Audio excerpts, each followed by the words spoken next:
poligon dan pengukuran posisi horizontal.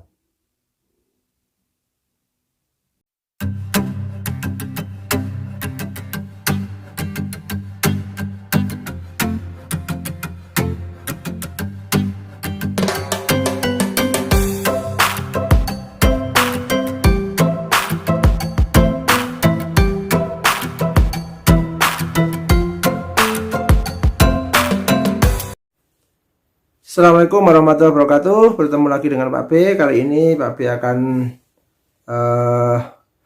meneruskan tahap selanjutnya, yaitu tentang poligon. Nah, yaitu pengukuran posisi horizontal. Jadi ini adalah poligon digunakan untuk salah satu dalam membuat peta. Jadi poligon, pengertiannya adalah poligon adalah suatu perangkaian garis lurus yang berurutan menghubungkan titik-titik berkoordinat satu dengan yang lain menjadi bentuk tertentu. Nah, bisa segi banyak beraturan maupun segi banyak tidak beraturan. Jadi poligon itu seperti itu. Jadi saya ulangi, poligon adalah suatu rangkaian garis lurus yang berurutan menghubungkan titik-titik berkoordinat satu dengan yang lain menjadi bentuk tertentu seperti segi banyak beraturan maupun segi banyak tidak beraturan. Itu adalah pengertian poligon. Nah, poligon tersebut adalah, poligon itu adalah yang pertama bentuk poligon. Nah, yang pertama poligon tertutup, segi banyak beraturan maupun tidak beraturan, sehingga kedudukan titik awal dan titik akhir dapat di tempat yang sama. Nah, ini contoh adalah poligon. Jadi ini poligon tertutup. Ini poligon tertutup seperti ini. Jadi ini poligon tertutup. Ini dari arah utara, terus dari 1, 2, 3, 4, 5, 6, 7, 8. Kembali lagi ke sini. Ini adalah poligon tertutup. Ini adalah segi banyak tidak beraturan, kan banyaknya kan nggak beraturan. Jadi ya, ini adalah poligon tertutup dengan sudut dalam. Jadi sudutnya di dalam. Jadi kalau misalnya dari arah utara terus menuju ke sini, terus ke sini, terus ke sini, bisa terjadi di pengurangan sudut dalam. Kalau sudutnya semakin besar berarti dikurangi. Untuk sudutnya ini kan misalnya 0 sampai ke berapa. Terus ini kan dari berapa sampai ke berapa titik. Terus nah, kalau tertutup itu dari titik awal sampai titik akhir itu sama. Yang adalah ini adalah poligon dengan sudut luar. Nah, ini sudutnya luar dari poligon tertutup dengan sudut luar, sudutnya di luar. Jadi ini plus berapa? Ini kan dari luar lebih besar. Jadi dari 1, 2, 3, 4, 5, 6, 7, 8. Ini adalah poligon tertutup dengan sudut luar. Kalau yang tadi adalah sudut dalam. Nah, ini sudut luar, ini sudut dalam. Yang kedua adalah poligon terbuka. Nah, poligon terbuka bebas atau poligon terbuka. Kalau poligon terbuka itu adalah titiknya antara titik awal dengan titik akhir itu tidak sama. Jadi titik awalnya di sini ke sini, sini, sini itu terus sekarang tidak sama karena adalah poligonnya adalah terbuka. Inilah salah satu contoh gambar poligon terbuka, yaitu garis yang berkoordinat satu dengan yang lain dengan titik A sama dengan X dan X A X B X A Z A terus sampai ke yang paling akhir yang akan diukur atau dituju. Jadi itu ada dua poligon, yang pertama poligon tertutup, yang kedua poligon terbuka secara garis besar. Poligon tertutup itu adalah bisa poligon dengan pengukuran untuk menentukan koordinat adalah sudut luar atau sudut dalam. Kalau poligon terbuka biasanya menggunakan sudut yang ini ya, terbuka. Nah, ini menggunakan sudut. Karena sudutnya kan tidak bisa sudut sini bisa. Nah, kan dalam dan luar kan enggak ada karena ini tidak tertutup, jadi tidak akan menyatu dengan titik yang pertama. Terbuka titik pertama dan terakhir tidak sama. Itu yang terbuka contohnya ya. Terus untuk yang poligon terbuka bebas. Nah, bebas itu seperti ini, terbuka bebas. Terus ada juga poligon terbuka terikat sebagian. Jadi ada dua buah titik yang sudah diketahui, sehingga terikatnya sebagian. Sampai titik A dan B itu sudah diketahui. Nah, dilanjutkan yang lain itu adalah poligon terbuka sebagian. Poligon terikat sempurna. Nah, titik awal, titik akhir sudah diketahui koordinatnya. Jadi titik awal sini, misalnya ini ya, titik awal sini dengan titik awal ini sudah diketahui koordinatnya. Jadi koordinat A dan koordinat yang misalnya adalah K itu sudah diketahui koordinatnya, sehingga bisa menentukan itu bisa menentukan misalnya sini jarak dari Temanggung sampai ke Magelang misalnya. Koordinat Temanggung itu misalnya XA dan ZA. Koordinat di Magelang misalnya MA dan XM dan YM. Dari itu tapi tinggal mengetahui melanjutkan yang mau diukur itu seberapa banyaknya. Semakin banyak titik koordinatnya berarti semakin teliti, semakin mudah untuk digambarkan dan dipahami dan mendekati benar. Maksudnya mendekati benar itu ketelitiannya semakin banyak titiknya semakin bagus. Terus poligon terbuka bercabang. Jadi setelah di suatu titik karena mungkin misalnya A, B, C, D, F, G sampai G, terus karena ada misalnya persimpangan karena jalannya itu dua, nah, atau ada pertigaan dan sebagainya, diukur sendiri-sendiri. Ini namanya poligon terbuka bercabang. Jadi itu seperti itu namanya poligon. Ini tadi sudah Pak B lihat, ini poligon tertutup yang sudut dalam. Ini adalah poligon tertutup dengan sudut terbuka. Ini adalah poligon tertutup dengan sudut luar. Jadi seperti itu. Digunakan untuk apa? Untuk menggambar peta, untuk menentukan titik koordinat, untuk menentukan batas-batas suatu perkebunan, menentukan batas. Nanti kan bisa dilihat koordinatnya berapa, sehingga setelah itu nanti ditentukan luasnya berapa. Jadi batas-batasnya patok yang digunakan itu mau berapa. Semakin banyak koordinatnya berarti semakin bagus. Semakin banyak koordinatnya semakin bagus. Itu prinsip. Jadi semakin banyak koordinatnya, apalagi dengan orang-orang yang profesional, terus dengan alat yang bagus, sudah dikalibrasi dan sebagainya, nanti hasilnya akan bagus, akan mendekati benar. Oke, sekarang selanjutnya adalah bagaimana cara membuat peta dengan poligon tertutup. Nah, dulu pernah Pak B di semester 1 hanya beberapa orang yang simulasi. Ini yang pertama prosedurnya dan langkah-langkahnya adalah persiapan peralatan yang jelas. Persiapan peralatan itu jelas, yaitu yang pertama adalah seperangkat teodolit. Jadi itu ada teodolitnya, ada batunya, ada unting-untingnya dan sebagainya. Itu satu perangkat teodolit dalam satu kotak itu. Ada rambu ukurnya. Terus setelah itu ada rambu ukur, ada tripod atau statis kaki 3, alat tulis dan kalkulator. Itu paling penting. Karena apa? Alat tulis gunakan untuk mencatat hasil dari penglihatan untuk menentukan koordinat. Nah, ditulis tingginya, tinggi alatnya, sudut yang dibentuk, nanti koordinatnya di mana akan ketahuan. Sudut vertikalnya berapa, longitudinalnya berapa. Yang kedua, memasang statis atau tripod dengan datar dan rata. Nanti ada beberapa cara. Yang satu dimasukkan dulu biar stabil, baru diolah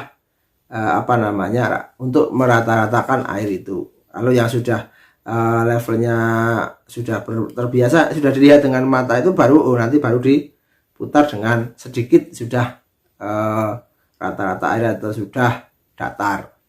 Yang ketiga, memasang tadi di atasnya, sudah biasa. Yang keempat, set sudut vertikal 90 derajat dan sudut horizontalnya adalah 0 derajat. Dari awal itu di set 90 derajat dan 0 derajat, sehingga kalau begini nanti mutar itu kelihatan sudutnya berapa, titik koordinat di situ itu sudutnya berapa.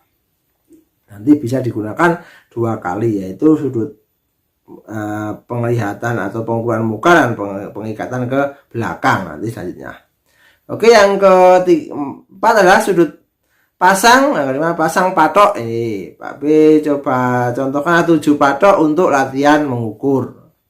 Nah, tergantung kesepakatan, tergantung misalnya waktu yang digunakan. Kalau waktu yang digunakan itu panjang ya bisa 10 patok, biar apa?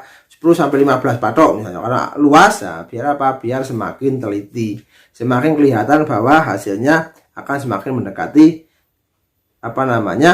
lahan tersebut. Yang keenam, tentukan arah utara dengan sebagai patokan. Nah, satu 0 derajat atau 360 derajat ke arah jarum jam. Nah, kalau ke arah jarum jam itu berarti kan semakin tinggi. Jadi misalnya 0, terus nanti 40, nanti tambah lagi sudut yang lain lagi 90 dan sebagainya. Tapi kalau ke berbalik dengan arah jarum jam, sudutnya semakin kecil. Jadi 360, nanti ke 270, 180 dan sebagainya. Kalau ke arah utara, kalau searah jarum jam sudutnya semakin besar, kalau searah berlawanan jarum jam berarti sudutnya semakin kecil. Oke, yang ke-7 diukur patok pertama ke patok kedua. Set 0 derajat. Jadi selalu di set 0 derajat agar apa? Agar kelihatan sudutnya. Lalu membidik dari patok kedua ke patok pertama dan seterusnya. Jadi patok pertama membidik ke patok kedua, nanti patok kedua membidik ke patok pertama dan membidik ke patok ketiga. Patok ketiga membidik patok kedua dan membidik patok keempat. Patok keempat membidik patok ketiga dan membidik patok kelima. Patok kelima membidik patok keempat dan membidik patok keenam. Patok keenam membidik patok kelima dan membidik patok ketujuh. Patok ketujuh membidik patok pertama dengan membidik patok keenam.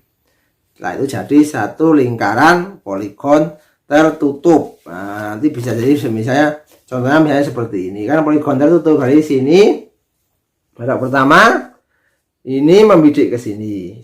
Nanti pindah ke sini, membidik ke sini dan membidik ke sini. Rambu ukurnya di sini dan rambu ukurnya di sini. Pindah ke sini, membidik ke sini dan membidik ke sini. Pindah ke sini, membidik ke sini dan membidik ke sini. Pindah ke sini, membidik ke sini dan membidik ke sini. Pindah ke sini, membidik ke sini dan terus sampai selesai, sampai terakhir di patok pertama. Nah, hitung jaraknya. Nah, jangan rumus, yaitu benang atas dikurangi benang bawah kali 100. Itu kalau menggunakan set vertikal 90 dan sudut horizontalnya adalah tadinya adalah 0. Dan catat, semua cara dicatat dari awal sampai dicatat, jangan sampai keliru. Pengikatan ke belakang dan ke muka itu harus tidak boleh keliru. Kenapa? Mengikat ini kan bisa juga dilihat, harusnya kan dilihat dari sini ke sini dengan sini ke sini harusnya kan sama. Harus sama karena memang jaraknya dari sini ke sini, dilihat dari sini ke sini. Kecuali kalau misalnya titik teodolitnya itu tidak persis sama dengan tadi di rambu ukur. Misalnya agak geser di sini sedikit dan sebagainya. Kan gesernya kan tidak begitu. Tapi itu digunakan untuk memastikan bahwa sudutnya juga sudah benar dan juga jaraknya juga sudah benar. Itu adalah poligon, pengukuran posisi dengan cara horizontal. Jadi membuat peta, setelah dihitung nanti dibuat petanya di buku dan dibuat petanya. Jadi itu adalah pekerjaan dari membuat peta dengan poligon tertutup. Nah, atau poligon pengukurannya pasti horizontal dan ini tidak bisa digunakan tadi untuk sebagai kontur, tidak bisa. Karena apa? Karena horizontal itu kan harus 0 dan 90. Jadi ukurannya kan sama. Seperti itu, ini adalah pelajaran tentang poligon tertutup membuat peta. Nah, tertutup kalau hitung-hitungannya nanti tergantung dari hasil dari pengukuran di lapangan. Bahwa kita itu menggunakan itu karena digunakan untuk hasil pengukuran di lapangan. Jadi seperti itu. Jadi semoga ini bermanfaat untuk menambah wawasan. Untuk kalau semoga ini pandemi segera berakhir.